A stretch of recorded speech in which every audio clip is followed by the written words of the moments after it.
start it again? Wait a second for everybody to settle down.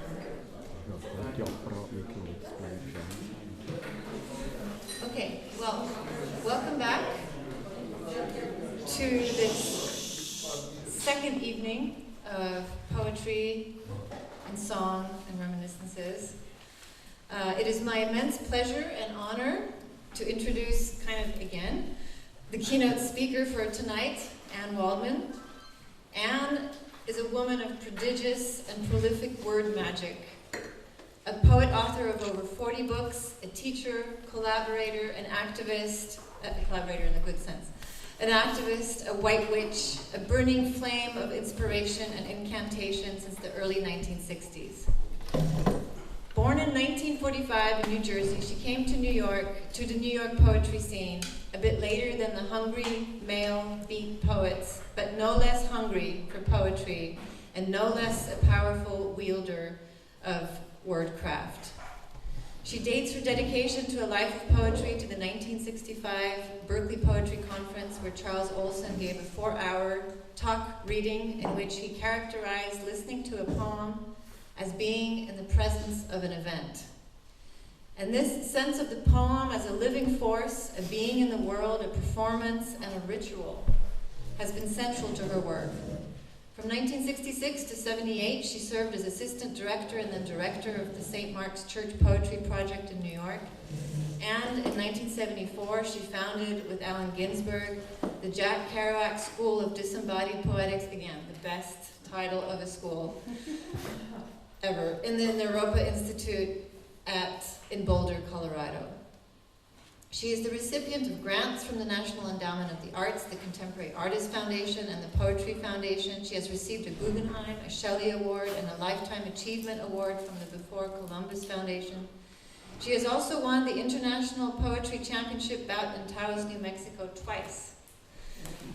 In 2011, she was elected a Chancellor of the Academy of American Poets.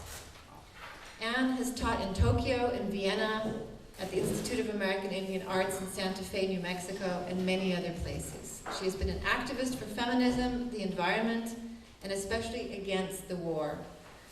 All the American wars since she's been active, starting with Vietnam, and then in the 1970s she was involved with the Rocky Flats Truth Force, an organization opposed to the Rocky Flats nuclear weapons facilities 10 miles south of Boulder, Colorado, where she was arrested with Allen Ginsberg and the Pentagon Papers' American hero, Daniel Ellsberg.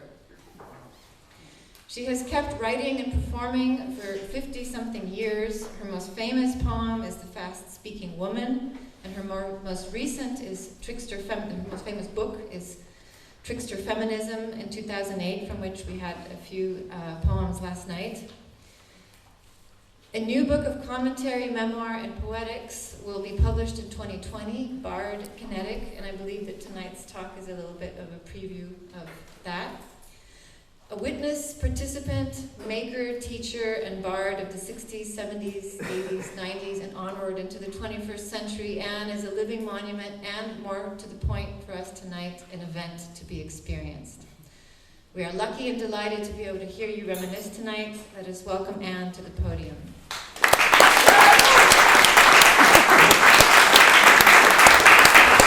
So much. So lovely to be back here with all of you.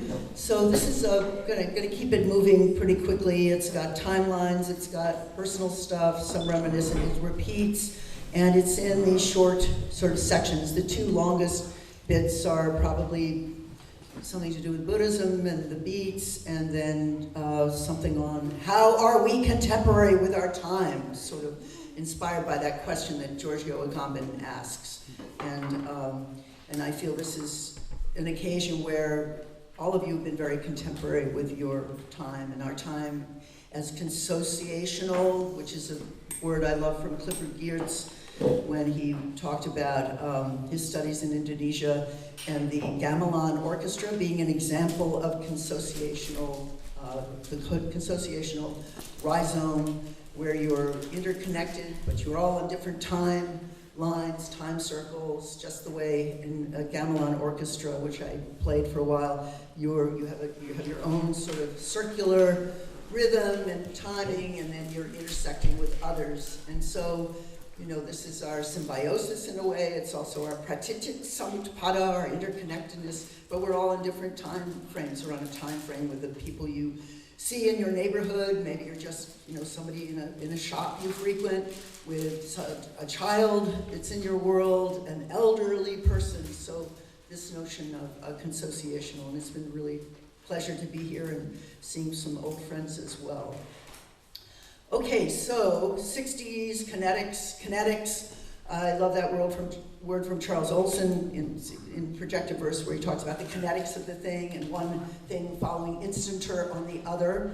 That's always been a call to word action. And then there's, just the basic keynote, the sense of montage, that one's life is a kind of montage.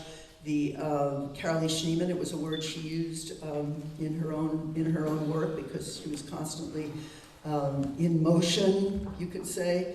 And there's something I saw at the Tingley Museum, some phrase of his: everything's in motion, everything is continuous and unstable in these ways. So that was another little hit.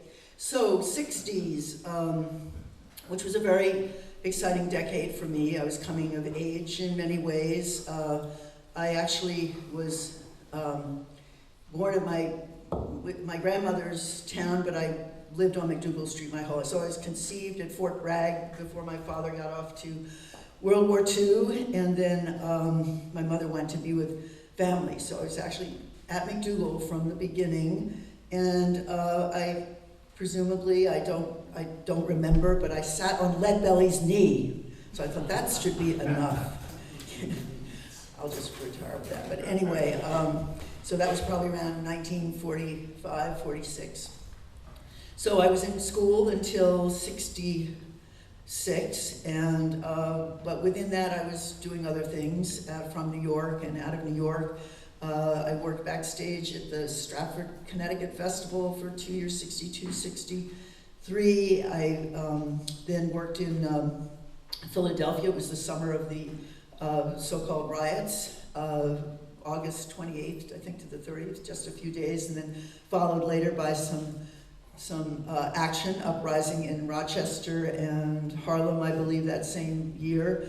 I was there working with a sort of arts project with a friend who was connected to Olson in the poetry world, Harvey Brown, also the Heath brothers, Percy Heath, maybe some of you know that family, wonderful jazz musicians, and others there. We worked with children, and then back to school in the fall, and then I was in Greece that following winter. My mother had lived there and had been married to the son of the Greek poet Angelos Siklianos, so she had left in 29, the age of 19. She was more of a dropout than I was, actually, because she joined the Delphic ideal, this sort of commune in Greece around her father-in-law, and they were putting together festivals of very Greek plays in some of the key spots. She lived in Delphi, she lived in Sicya, and my older brother was born there. So I went back. She was very excited that I could go, and I worked at the American School of Classical Studies for the Dr. Virginia Grace, who was the world's expert on amphora handles, these very phallic objects. And the idea, she looked like HD, actually. She looked so much like HD. She had a club foot. She was a kind of maiden scholar, amazing person. And we would just study these phallic things all day long. And I was learning how to read the seals because they showed the wonderful route of the wine and oils that would travel in these amphoras, these amphora jars. And so it was a very cold winter, I remember, with a little heater. Greece, from there I went on my own to Egypt by boat, and then back to school, and then to the Berkeley Poetry Conference by 1965, where I met so many of my heroes, including Charles Olson. Allen and I had some contact, but Robert Duncan, Lenore, of course. There was kind of a little split going on, and who was going to be king of the raft? Would it be Allen or Charles? Was Jack Spicer not going to come out of his room, etc.? There were all sorts of dynamic things going on. They invited O'Hara, who couldn't come. I think Ashbury was in Paris, but Ed Dorn was there with people in his tribe were wearing little pipe cleaners that said, "Heads up," little pipe cleaners that had little hands to the sky. So it was kind of cowboy poetics. That was sort of my take on the West at that point, a little bit. And so it was in Berkeley. I first had a dose of very good LSD, but it was the night that Allen Ginsberg was reading in Berkeley, and I just could not get over the bridge. And so that became, for me, this, I had to serve Allen. I had to work with Allen and all of, the rest of his life. That's more history later, but always this sense of feeling I didn't make it to that reading, that important reading. In any case, that was very interesting experience that resembled very much a kind of Buddhist ritual and visualization. I'll go to that later. Let's see, then from Berkeley went to Mexico and had more acid and stayed near the bus station. We hitchhiked down there. I was under another name because you couldn't go, you needed to be, I think, 21 at the time. And stayed in this very funky hotel with bright blue walls, and there was an earthquake. Of course, we didn't know it until it minor, but people were leaving town. So that was kind of Mexico. And then by 66, I was finishing school. My mother was writing these letters. "If I see you pushing a baby carriage in a few years, I'm going to kill you," things like that. I had a very supportive mother, actually, in terms of being, and I was actually able to have a baby carriage a lot of years later. But so by 66 was part of I'd gone to the metro and some of the other cafes, but wasn't that connected to that scene as yet. But this grant came from the Office of Economic Opportunity under Lyndon Johnson to start arts projects, which included film, the Millennium Film Project, and poetry, and then Theater Genesis, which was already in action. I had actually worked around these projects at St. Mark's before the official funding, when I was on another break in 65, where I met Sam Shepard, and I was able to do a radio show at the Riverside Radio, and I invited Sam to do a program, and John Ashbery and Ted Berrigan and Peter Sheldall and others to a little series I organized. And by then, because of Berkeley and this vow to poetry, I felt sort of empowered, self-empowered to get, really involved and help, help shape projects and communities and so on. So that grant, which became controversial, but in any case, Paul Blackburn was very key to he was kind of like the person who really organized the open readings there. He didn't become the director, Joel Oppenheimer did. I was one of the assistants. Joel Sloman was the official assistant. But by 68, I became the director of the project, which was a great honor, kind of overwhelming, but I think I wasn't thinking about it too much, but felt up to the task. Also, during that decade, I married, separated.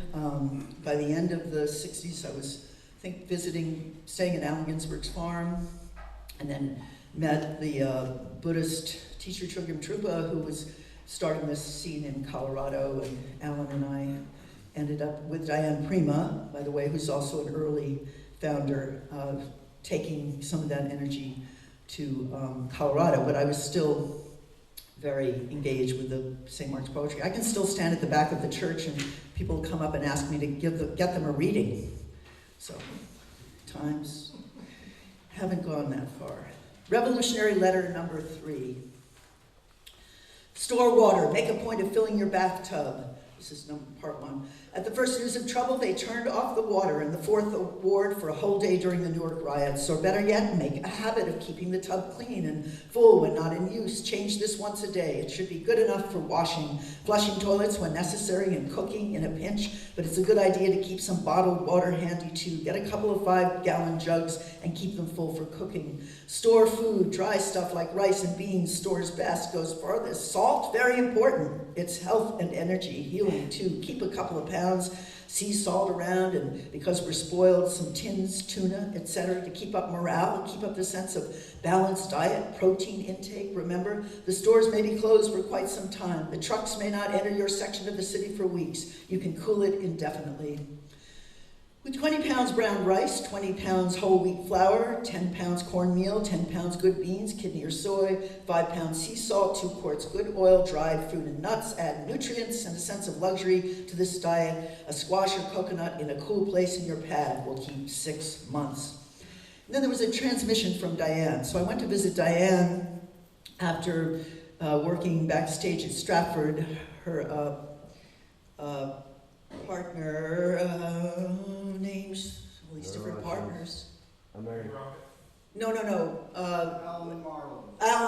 Allen Marlowe. We were kind of buddies at Stratford, so I instantly got permission to come see Diane, and she was also close to Joe Chino and some people I knew through the Commerce Street scenes. She was at the Albert Hotel in the East Side, and I walked in, and it was it was so visceral, just the atmosphere in there. And there's this idea of feminine principle is what puts makeup on empty space, but everything was richly attuned to her practices, to her visualizations, to her alchemy practice, to her library, to her collage work. Jeannie had been born recently, her first child, but she had a kind of entourage, and there was this sort of feel also of Edwardian velvets and theatrical, and she was, an anarchist. She was a Buddhist. She was a mother. She was a liberated woman. She was a brilliant poet. I had encountered some of her work, so it was a great honor to see her kind of in situ in her home, and just a powerhouse, much like Allen, just constantly at work doing something. And so let's see. 2, household gods. I want to read this quote, one of my favorite quotes from this book called Forest, the Shadow of Civilization. The scale of transformations we are witnessing today has no precedent either in natural or cultural history. The global uprooting of both nature and humanity make each and every one of us a refugee of sorts. How long we remain refugees on the earth, no one can say, but the fact of homelessness has now become obvious even to the most privileged or protected members of the human family. What is not obvious to us, on the other hand, are the potential saving forces that one day may rise up against the tide of nihilism. It may be well that in the future, these decades will be remembered above all for the improbable existence of a handful of poets who brought the old household gods into hiding. From our present perspective, nothing seems more superfluous to the contemporary turbulence of history than poets. Yet our present perspective may turn out to be the most superfluous thing of all. This much is certain. At a time when the gods have no choice but to flee from the falling city of man, it is only the poets who can take them into their safe keeping. Yeah, it's kind of inspiring. I sort of believe it. Ed was saying, they're forgetting about Allen, and they're forgetting this and that. So these are just images. I'm sorry there isn't a handout. I'd hoped to have copies of this, but you'll recognize some of the folk. We first saw the atom bomb, Baraka, Frank Lima, Bill Berkson, Robert Duncan, Gaslight Poetry Cafe, the Bishop of St. Mark's, group photo with others, Joe Brainerd, Jim Carroll, Angel Hair Anthology covers. That was the magazine I started with Louis Warsh in 1965. George Schneeman painting, Alice Notley, Lorenzo Thomas, Creeley, Kiger, Ashbery, Schneeman, Brainerd, a lot of the repeats. The New York Poets, the St. Mark's Fire, various anthology covers. a lot of New York school folk. These were the early years at the project and in my apartment. Tom Clark, and then Philip Guston, a wonderful painter who did covers for us. John Wieners, who lived out of town but would come and visit and sleep on the sofa. Bernadette Mayer, Lee Harward, Denise Levertov, Edwin Demby, Hannah Wiener, Ted Greenwald, René Ricard, Ted Berrigan, Harris Schiff, John Giordo, Donna Dennis, another Angel Hair cover, a Gotham bookmark party, just a few things I had on hand.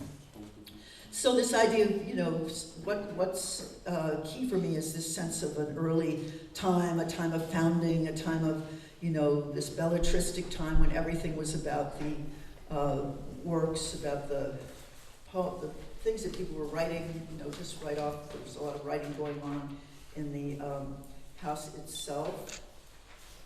And, I had something about being a woman here. So growing up with others, becoming a poet with others, becoming an activist with others, becoming in Sangha, in Buddhist community with others, and had already traveled to some extent to, small sort of communal situations, Buddhist communities and so on, and in the service of poetry, which was what the Berkeley was all about. I just wanted these to be my people. I wanted to be, but they also needed more women in the crowd. Lenore was the only poet woman reading, and not very diverse, not a very diverse scene. Of course, there was much more in New York, in the city, with the Umbra poets and so on, who were, David Henderson was a close friend. But in any case, this service of poetry and activism, as one is born on the horror of the atomic bomb, I had this vision of others, of Sangha, like this tantric visualization you have in Buddhist practice I mentioned. And on this early entheogen trip, I saw the ideas, in the Buddhist visualization. You see everyone you know, you gather up everyone you know, your family, your friend, the animals, the plants, the trees, the greenery, and so on. And you're all in the garden, in the peaceable kingdom, but you need to be heart-bound, intellect-bound, held by the higher consciousness of an art, a practice that wakes you up, that helps you wake up the world to itself. And that was the slogan Allen and I used a lot for the Allen. It came from Allen, this idea of people would constantly ask him, what's the purpose of poetry? And the idea was it helps wake up the world to itself. And in this visualization, you're all there together, all these things and people you don't even know, but anybody you can visualize in your consociational life. And you're all there together sort of looking up like, what the fuck next? What do we do with all this passion, this poetry, this concern, this empathy, this wanting to, take care of something, take caring of the world. So how do you embrace also all the languages, all the traditions, all the races, the genders, and tender love that make up this shimmering, extraordinary world? And, the kind of sense of poetry being this way to, not that everybody has to be a poet, but it had this kind of magic and agency and sense of, could at times have a sense of also waking you up and being present in the moment. And also this idea that samsara is not the world. We're living in a version run by the syndicates of samsara. It doesn't have to be the version.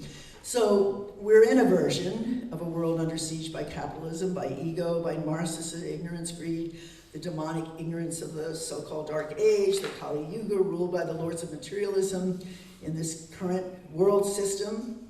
Who knows how it will go?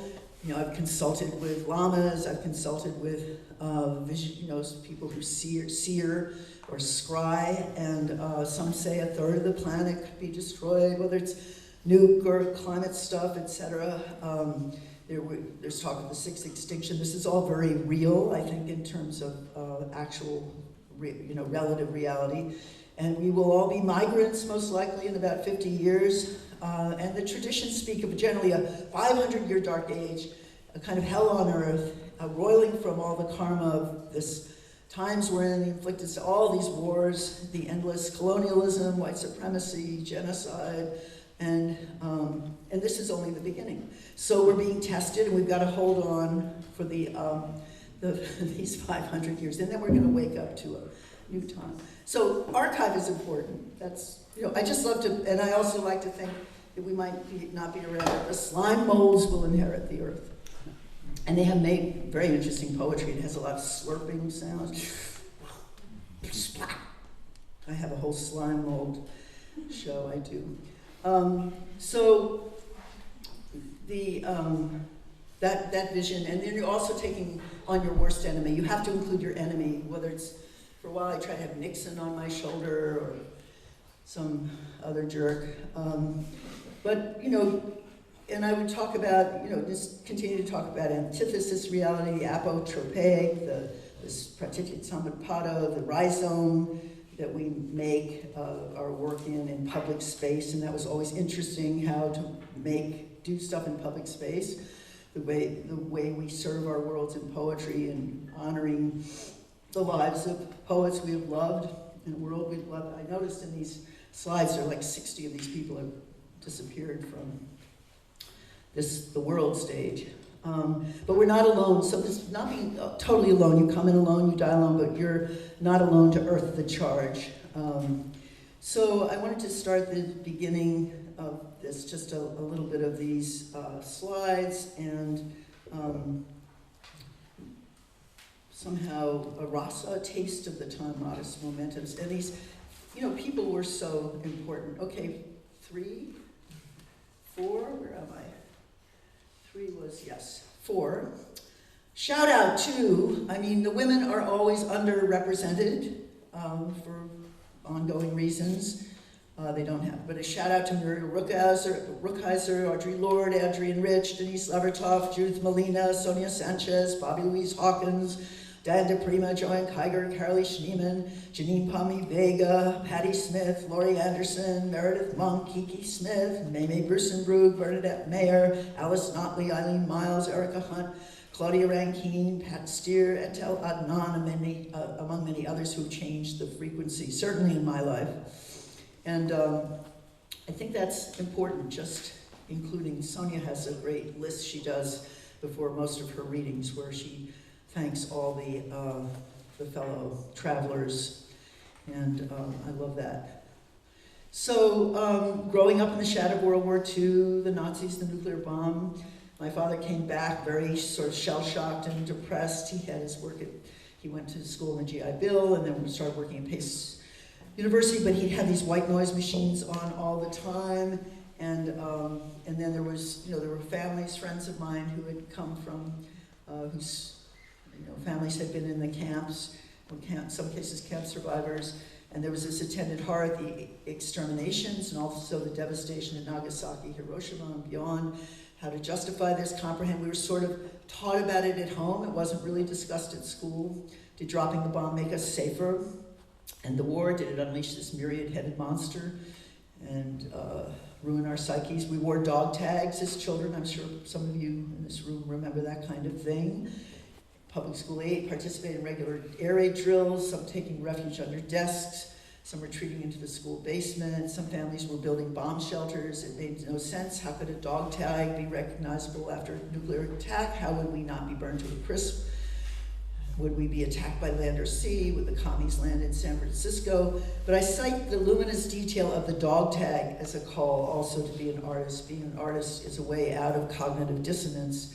And so during high school years, some of the Quaker activists would be outside picketing the drills. I was going to a Quaker school in New York, handing out leaflets about sane and nuclear disarmament, and wanting to be out on the street with them.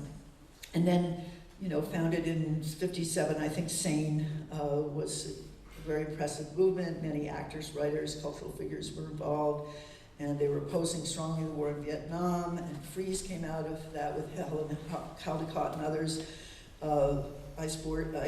My brother was caught up in this, my older brother, who was an early folkie and spending a lot of time in Washington Square Park.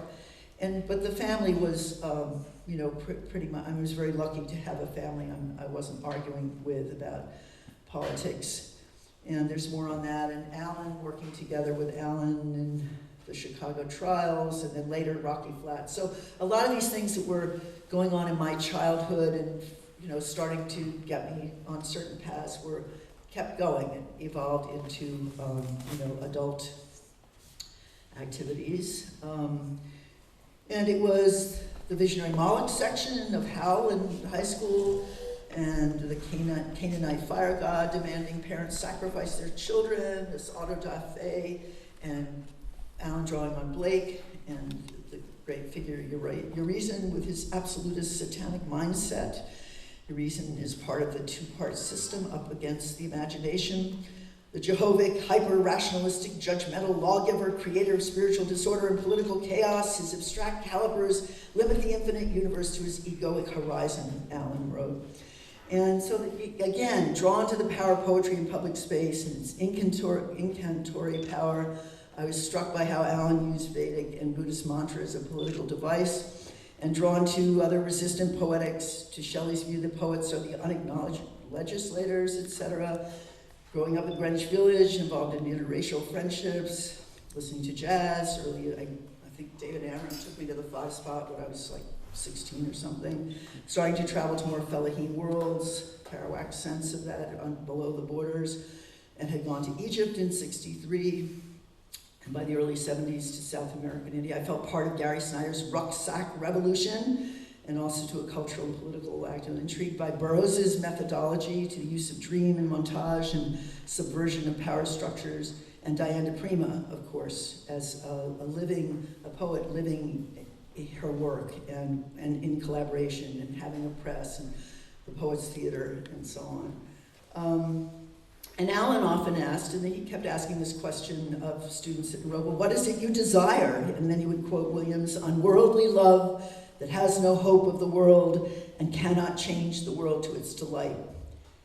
Unworldly love that has no hope of the world and cannot change the world to its delight. It was a good place to start. You're starting with heartbreak. That's where you have to start. And so then we created our Academy of the Future. And then I was also a lot of early connections to the so-called New York School and the Whitmanesque candor of, Frank O'Hara with his insouciant elegiac power of, his well-known poems, as most of you know. Memory of My Feelings. Again, somebody walking around in the city outside, noting all the numerous details, the ordinary magic of, perception with no fuss. And I met him right on, so I guess I was still in school, and I met him at a party, and he walked in with Larry Rivers. They were like these metabolic brothers, and I was introduced to somebody needing a job in New York. I was getting out of school soon. He said, come work at the Museum of Modern Art, but we can't pay you.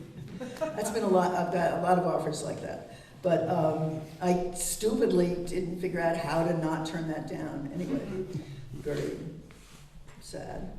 And then there was, Tennis Court Oath, which was very exciting for a lot of, people working in cut-up montage, their erasure, their juxtaposition, similarity to the illogics of a dream, ellipsis, mystery, and then, the mundane mixed with the profound. And there were, important poems like America and Europe. And this kind of Europe thing, I could handle France, but growing up with the canon of, sort of traditional Brit style, that was the only poetry. So that had to change, and then that took me into more ritual things. So back to where I was, I could look out my window on St. Mark's Place and watch,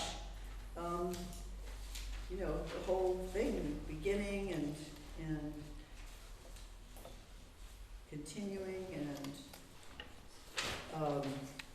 I felt very much a part of that, and that's important to me, this idea of how are you contemporary with your time. You want to jump into your time, you want to be present, you want to notice things, you want to be a witness, and so many of us were caught up with the, you could say the hippie, I don't know, it's like Allen's song, everybody's just a little bit homosexual, everybody's just a little bit hippie, and one felt that. You could be a workaholic, all night at the mimeograph machine, organizing holiday parties, apartment filled. I mean, my apartment was essentially a crash pad, and where I live now is kind of the same in many ways.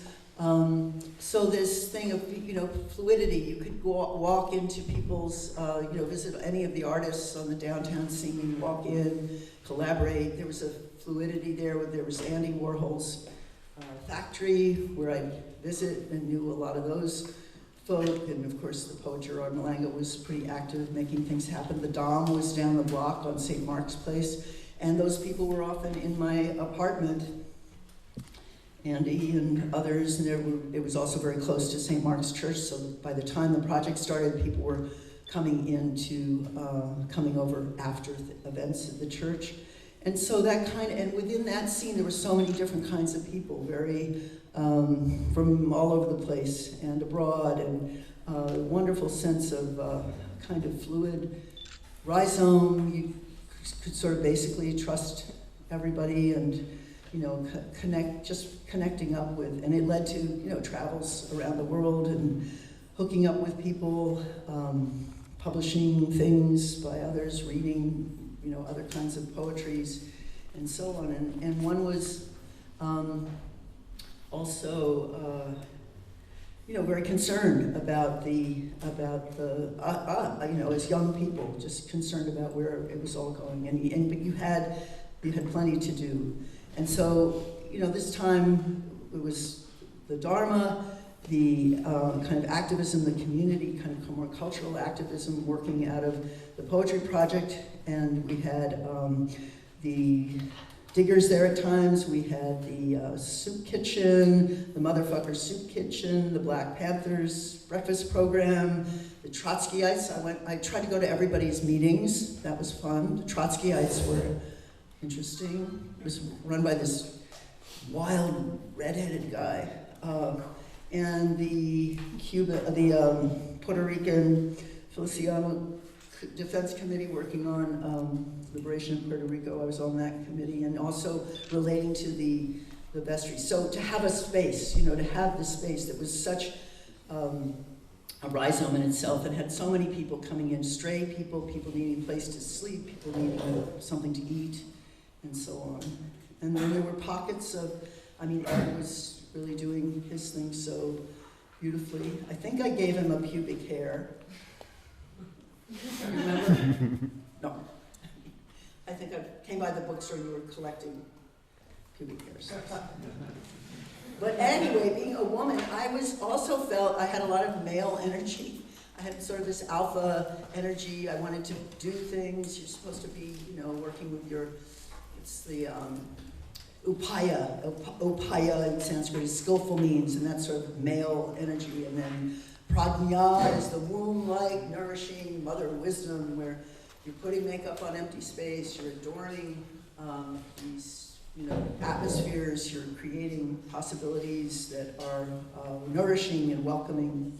But that upaya thing, it's sort of, there was this assumption somehow that you could all, you could just bed down anywhere, and I had to get on with it. I kind of opted for serial monogamy. But I was also really interested, and I had a girlfriend in college, and I was interested in beyond the binaries, really. And I think, it'd be interesting to do some studies of what was going on in the gay communities, and I had a lot of gay friends, many friends who perished in the AIDS drama. Jimmy Farrat, who's been mentioned, who really got together the Be-In after the San Francisco Be-In in Central Park. I think that's where Abby got married. That was amazing. There was, there were pockets of so much going on in different art scenes, in different living kinds of situations, and one can go on, and that's been talked about. So, having this kind of, I just didn't want to have to kowtow to guys. I was very happy to serve at my elders. I wanted to serve Edwin Demby, Allen Ginsberg, William Burroughs, and in a way set up these things at Naropa especially. People joked about this. It's just going to be, these beatniks with their second acts going into retirement. Mm-hmm. And Gregory always would say things like, when are you going to start the hotel for the nursing home, Waldman? I said, well, it's going to take a while. But in any case, this sense of also setting up environments that took care of people, and But anyway, there was this, many of my friends, women friends, were having trouble sort of sharing partners and certain things expected of them. And that's a whole interesting area, I think, too. We talked about Faye Kesey. I mean, how hard it was for her at times. I spent a little time with her, and there was always a heavier load, I think, for the women, especially with kids. And so, what to say about that? And also the racial diversity. I had a lot of, my brother had a lot of black friends through the music world, and then there were black people in my family, so there's intermarriage in my own family, and sort of becoming more sensitive to those kinds of issues. When you have a nephew who's put in prison for something, and every time you travel, you're hassled. Any case, that's a whole other area I think that could be explored in terms of how you're living in community with others, and then the whole male-female dynamic. I mean, at one point, Allen was asking me to marry him. I said, well, I think I'm already married. I couldn't remember when I married. Yeah, I think so. It seemed like a good idea to be married in the 60s. Even though, and then first husband's still one of my best friends. They're all good. They're all good friends, which is great. All 5. So that's how I avoided being a sexual hippie. I don't know. And there's little asides there. Where should I go from there? I'm embarrassed, but somebody said nobody's talking about the women, how women felt. Okay, we're going to jump to Dharma. Actually, yeah, I think I'll just do that. And then I'll go back to these writing tropes. So just thinking about the Dharma gaze, why did that happen so early? And I think Dharma, it's very good, these talks on the entheogens, I was smoking grass pretty young. I think it was Dan Wakefield, this writer who's a friend of my father's, turned me on to marijuana. And my mother would be there at the door, seeing what was in the Camel cigarettes pack and, scrambling these things. But she was also very hip in her way. But she just wanted me not to have children, not to get married and have children, not to do this, not to do that, and stay in school. I did try to drop out, but it didn't work. But in any case, the Dharma gaze, in terms of recent critical theory terms, sociological, anthropological, phenomenological, seems to be a deeply conditional, in some cases entrenched way of seeing the phenomenal world and all its constituents, trappings, workings, and its subjects, most particularly as objects of scrutiny, disdain, involving systems of surveillance, is more of a self-regulating relationship than a given from a particular problematic stance, but also when studied and deconstructed may be a way of empowering the victim. So the gaze, we have theory reference to the Imperial Gaze described in poet colonial theory, the male gaze, which originates with film, as men were primarily in charge of the camera. There's the oppositional gaze proposed by bell hooks as a rebellion for black women. And le regard is the act of seeing, and being seen is caught up in power relations, where the subject generally loses autonomy, and the idea in Lacan of the mirror stage, at which point the child looks in the mirror, realizes that he or she has an external appearance, is an instance of a gaze that can trigger a lifelong, self-consciousness and a reinforcement of a sense of solid self. So neurosis in Buddhism is related to problem with I and other, mind and space. This came up in one of the talks this morning. So this is the very thing that Buddhism attempts to undo, re-examine. So I use this term dharma as in things as they are, and dharma gaze as an antidote with a touch of irony. We can disdain dharma if we want to. Dharma hardly cares. The idea here is seeing through the eyes of this a kind of view, and involves a sense of awakening and what's called, vipassana, clear seeing. And there's a ritual within the certain Buddhist communities called Amrit Kundali that's usually done yearly, and it involves Amrita. It's called Amrit, or Amrita is the nectar of immortality, etymologically related to the Greek. Ambrosia appears earliest in the Rig Veda as a synonym for soma. Nectar signifies mindfulness. In Hinduism and Buddhism, often a ritual nectar is made with alcohol and grains, which make up something called dutsi, which is a brown grain. Kundali from Kundalini is the vital source of energy at the bottom of the spine, and this energy supposedly triggers the formation of the child in the womb. It coils at the bottom of the spine, holds this force in stasis until we die, and can be raised up in yogic practices, and I think art practices sometimes. And so the ritual is where you approach a mirror, you see your reified self in the mirror. There's a kind of ritual with a amrita and a bow of some kind, and then you're sprinkled with that, and then you sort of cut your relationship to this projection of yourself. And one is anointed, literally sprinkled with that. It's actually a juniper bough dipped in this very nectar of immortality. So precisely at this moment of recognition, it helps cut the attachment to the image, the solid me.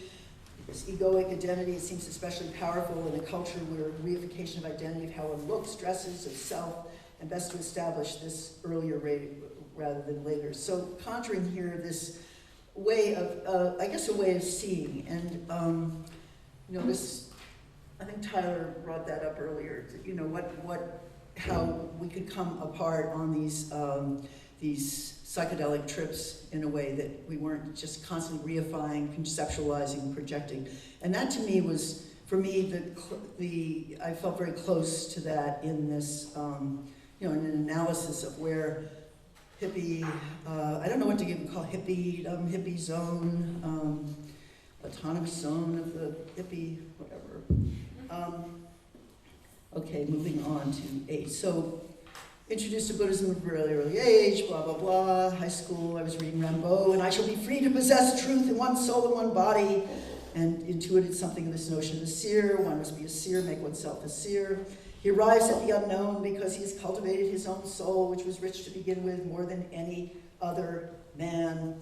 Seer poet, of course, relates to shamanism, states of energy, ecstasy, knowledge, wisdom. The seer was self-reliant, no outside god or deity that would save you, and then this sense also of a kind of crazy wisdom, resonant with negative capability or co-emergent wisdom, both.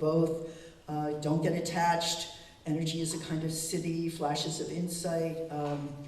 In the mind of the poet, Keats, you can hold disparate things in the mind without any irritable reach after fact or reason. And then this great quote before from Williams, Unworldly Love. And then there was upaya prajna, these natures of masculine and feminine energy, this interconnectedness, the pratyajit samutpada, and the sense of waking up. So I was very lucky at 18, when I was working in Philadelphia, I got to meet this incredible Mongolian Lama, Geshe Wangyal.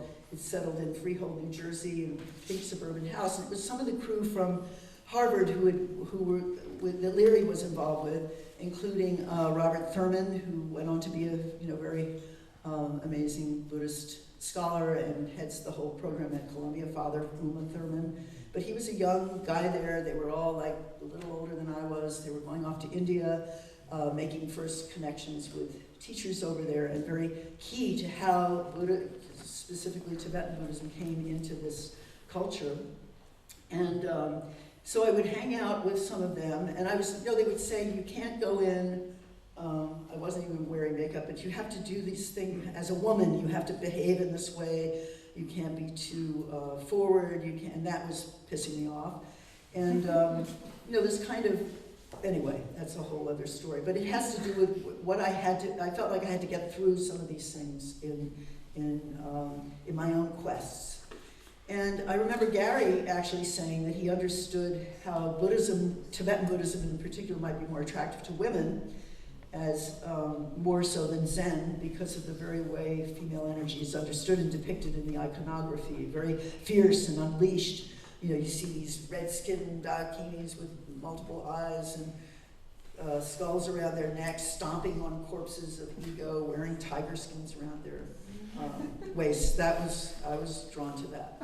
I remember going into this Freehold, New Jersey. It was a pink suburban house with this Tolstoy Foundation grant to get the Lama here, this incredible Mongolian Lama, and I went to have a darshan with him, and he was like this big.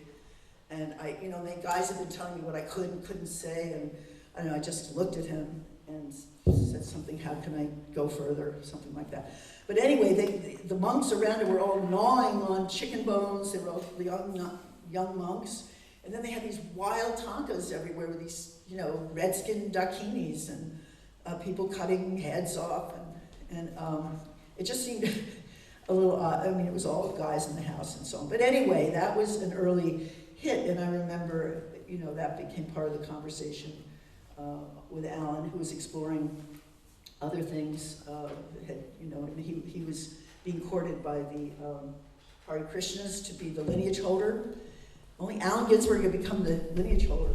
Hare Krishnas, but it might be a different world. So anyway, this is all Buddhism. The beats very directly, the thinking and the attention to bigger mind, non-theistic states of consciousness, come as you are, unencumbered. First thought, best thought, the writing is flashes of insight, I as another, Keats's not my home comes home to myself, serious inquisitive into the nature of consciousness and into acquaintance with Eastern thought, meditative practice, seeking it out, and then traveling, as Allen did, and Gary traveling to teachers in Asia. So this exploration of the texture of consciousness and spiritual liberation as a possible result. So there was this way of trying to find the vocabulary for that, and the practice of that, and all these people I admired so much were so engaged. Later, Phil Whelan was installed at the Abbot at the Hartford Zen Center. I went to that ceremony, and that was amazing, just the people coming to work with him. So you had, Diane and Allen, Gary, Whalen, McClure, Lou Welch, Kenneth Rexroth had been a precursor. And then we can talk about, Kerouac's book on the Dharma, realizing the first noble truth of suffering. It's the pathos of people that gets us down, all the lovers in the stream.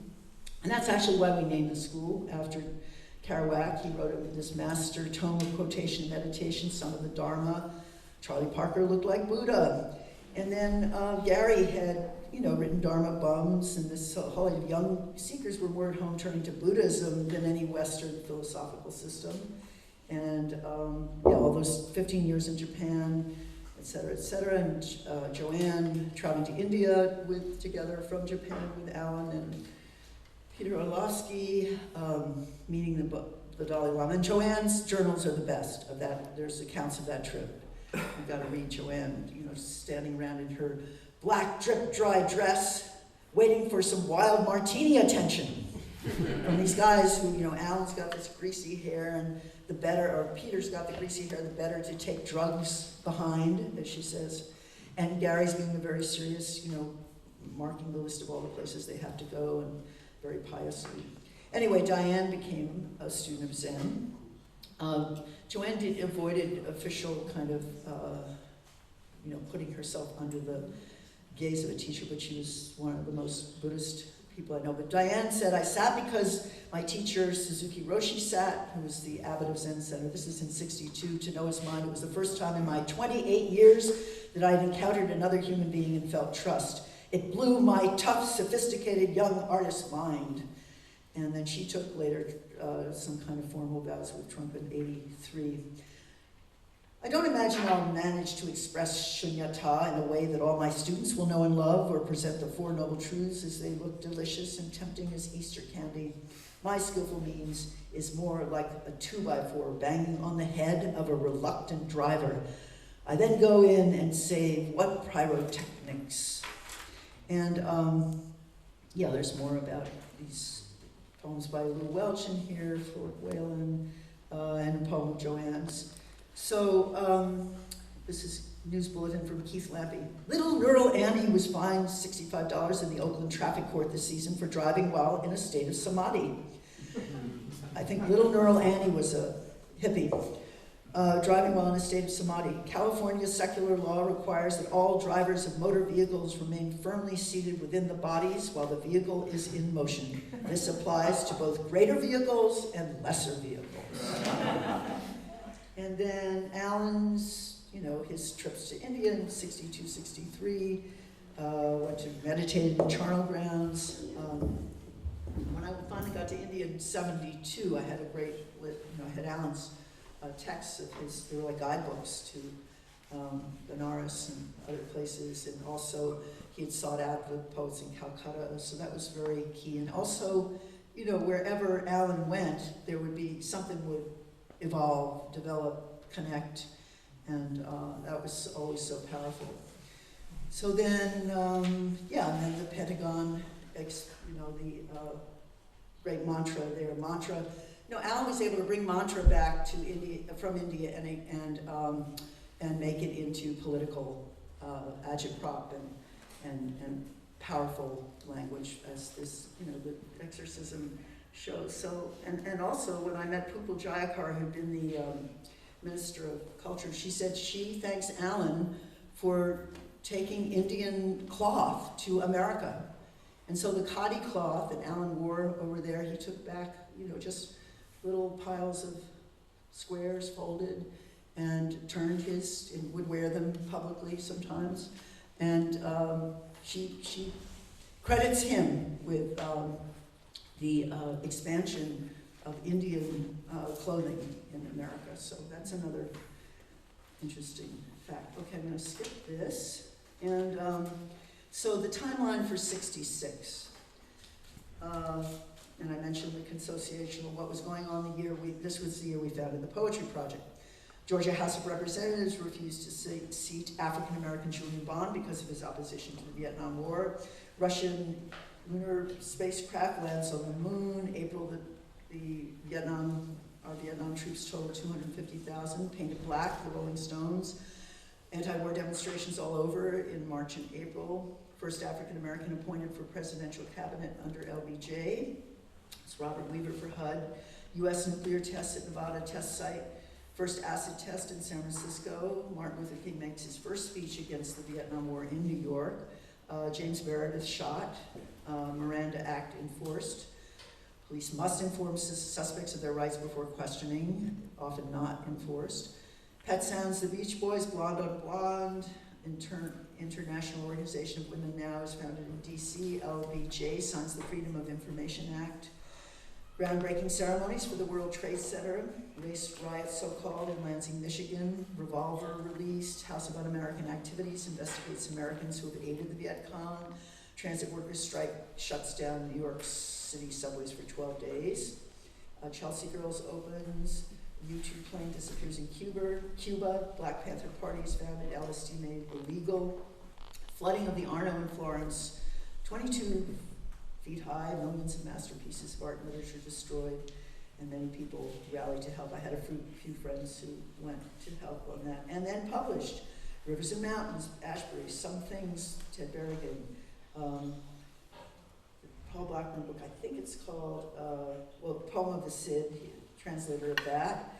Gwendolyn Brooks, We Real Cool, Robert Creeley poems, 1950 to 65, Robert Duncan, The Years as Catches, Randall Jarrell, The Lost World, Leroy Jones's Black Art, Stanley Kunitz, The Testing Tree, Merwin's collected poems, Sylvia Plath's Ariel, Kenneth Rexroth, Connected Shorter poems, Adrian Rich, Necessities of Life, Sexton's Live or Die, Gary Snyder, A Range of Poems, Louis Zukowski's All, The Collected Short Poems, published that year. Timeline for Black Americans, 1967. King makes a speech against the Vietnam War at Riverside Church. Mentioned that there was an earlier one. June 12th, the Supreme Court hands down a decision in Loving versus Virginia, overturning laws against interracial marriage as unconstitutional. In July, riots break out in northern cities, Buffalo, Detroit, Michigan, Newark. Thurgood Marshall becomes the first African-American appointed to the Supreme Court. Cal Stokes is elected mayor of Cleveland, making him the first African-American to serve as mayor of a major American city. And then the Support People's Campaign in 68, Johnson in April 11th signs the Civil Rights Act of 68, or the Fair Housing Act into law, and then King's assassinated exactly a week before that. Between February and May, African-American students protest at major universities, including Columbia, Howard, demanding changes in faculty living arrangements and curriculum. And between May 14th and 24th, over 2,500 impoverished Americans set up a camp called Resurrection City in D.C. under the leadership of Abernathy, Reverend Ralph Abernathy, who's trying to carry out King's vision. Protest ends in riots and arrests. without the strong leadership of King. 69, between April and May, students hold protests at various universities, and then Fred Hampton, chairman of the Illinois Black Panther Party, is shot and killed by police during a raid. And federal grand jury refutes the police's assertion that they fired upon Hampton only in self-defense. No one is ever indicted. There's a whole other list of things, including the feminist protest, the Miss America pageant in Atlantic City. If you want meat, go to the butcher. Do you remember that sign from the 60s? Women are enslaved by beauty standards. There's some more women's activity to do a little more research on that. And so on. So I'm going to skip to the end, I think, because we're running out of time. So I had a whole thing about the rhizome and from 1,000 plateaus, capitalism and schizophrenia. The tuber system has no central root or logical pattern. It counters the traditional logical approach to knowledge, usually represented from a body of knowledge growing as roots. But Deleuze and Guattari explain the rhizome has neither beginning nor end, but always a middle from which it grows and overspills. So the rhizome is a self-vibrating region of intensities where development avoids any orientation toward a culmination point or external end. I felt in my teens and by age 20, seriously coming to poetry and arriving into a particular nexus, that something had already begun, a process of resonant interests, mental sympathies, love of arts, its writers, its objects, the little magazines, the people, and the magazines like Floating Bear to White Rabbit and SF, in a flow with points of origin that had energy points but no official agenda, a place one could enter as a willing novice. The rhizome in their description in the book is a rejection of traditional genealogy. You can leap around, and in a way it is a rejection of the assumptions and histories of the dominant class. It isn't a study of culture, but rather a living, organic, continuous effort to free the forces and constrained and in a relation to literature, a challenge to the assumed literary canon. So part of our job was also developing our own canons. So I'm going to jump to the very end, which is called, this is the business about how are we contemporary with our time. I had my little hippie sestina. I opened this poem with a yawn, thinking how tired I am of revolution. The way it's presented on television isn't exactly poetry. You could use some more methadrine if you ask me personally. People should be treated personally. There's another yawn. Here's some more methadrine. Thanks. Now about this revolution. What do you think? What is poetry? Is it like television?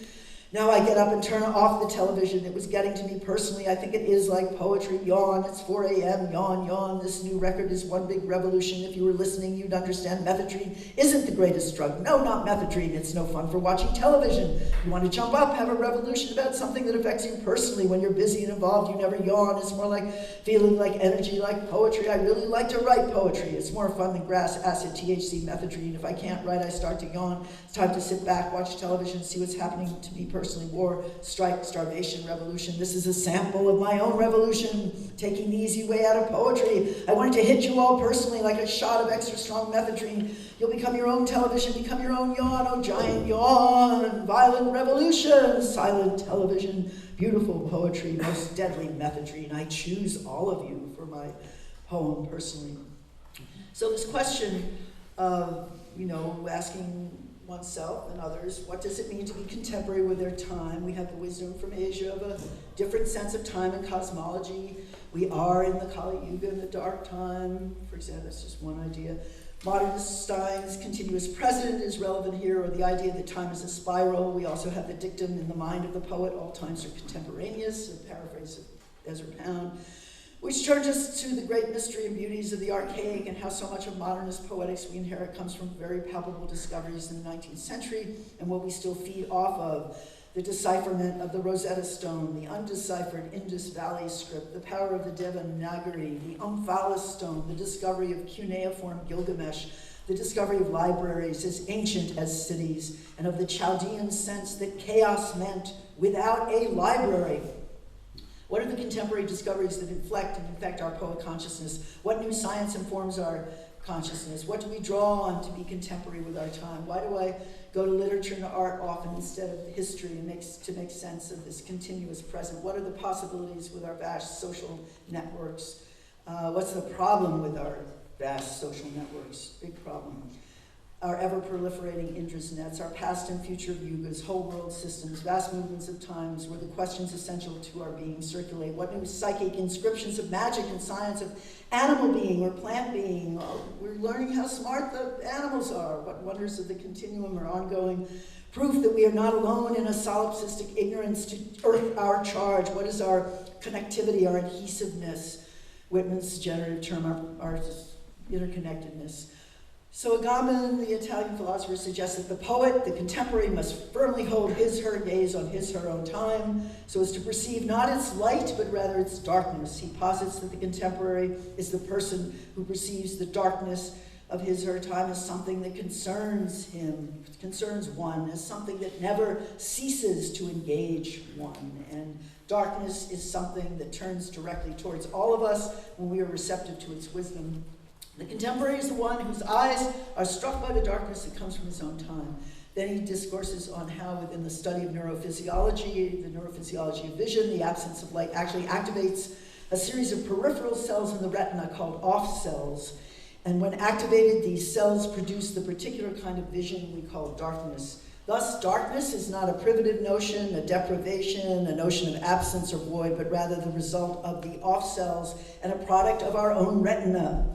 So thinking about how, the various entheogen experiences maybe relate to that. Also in an expanding universe, as we know, the most remote galaxies move away from us at a speed so great that their light is never able to reach us. What we perceive as the darkness of the heavens is this light that, though traveling toward us, cannot reach us, since the galaxies from which the light originates move away from us at a velocity greater than the speed of light. To perceive in this darkness of the present, this light that tries to reach us but cannot, this is what it means to be contemporary. So he talks about fixing one's gaze on the epic, but also being able to perceive in that light that is coming towards us. He says it is like an appointment that one cannot but miss. So that leaves us in a puzzling struggle to grasp our time with a form of too early that is also too late, of an already that is also a not yet.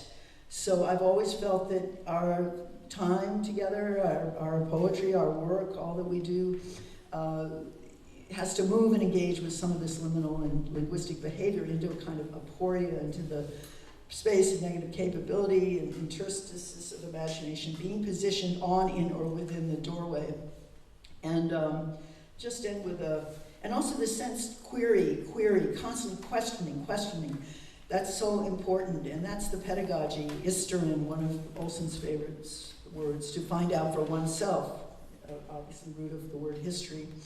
And so the image I have, I was working with our program in Indonesia, and we had different teachers, but we had some Balinese teachers who worked with dance and so. But we'd go to a lot of the temples, and there's one particular, I think it's not a mass dance, but the figure comes out from the inner. There are three there's a triad of temples, and comes out from the secret private temple to the more public, and to the more still on this other side from the public, and then into the Bandi Chentar, which is the Chandi Bentar, which is the gate with the open at the top, and the figure stands in the doorway in one of these incredible, Balinese dance pose, eyes darting around, very paranoid, and stuck in this under this gate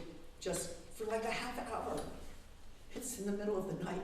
And the whole thing is that, when will the figure come out to us? When will this figure come out to us in this space? So maybe that's what I'm always thinking of and looking for. And also, I just want to say, archive is so important.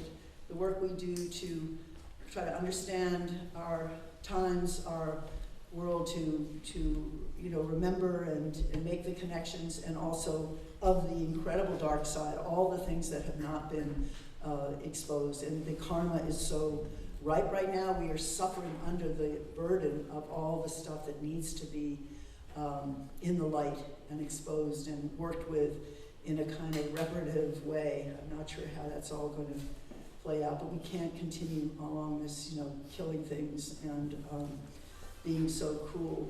So you don't want to get paralyzed. I think that's, I see that sometimes, but somebody was saying earlier, something about the young people one is meeting, people who are very engaged politically and still living in communes and living, taking care of the land and making things and off the grid and putting nuts, you're looking at your screen, it's toxic. It's bad for your brain. You should never sleep near a cell phone. I'm sure all of you know all this. You're all literary. Right? Who sleeps with a cell phone next to their bed? Whoa. Well, use a regular old alarm clock. Just use an alarm clock. Anyway, okay. That's probably enough. There was one line from this poem, Archive. Archive is shelter. Archive is the disembodied voice of a palpable consciousness. Archive is a jumbled dream. Archive needs poetry you must never forget. Is inscription, is inspiration. Archive tells many stories. I am Archon, and a mere inscripted postcard is archive. When we return to our speech and start our own country, take this as directive. Memory of an animal is also yours. Okay, thank you so much for your indulgence, and take care.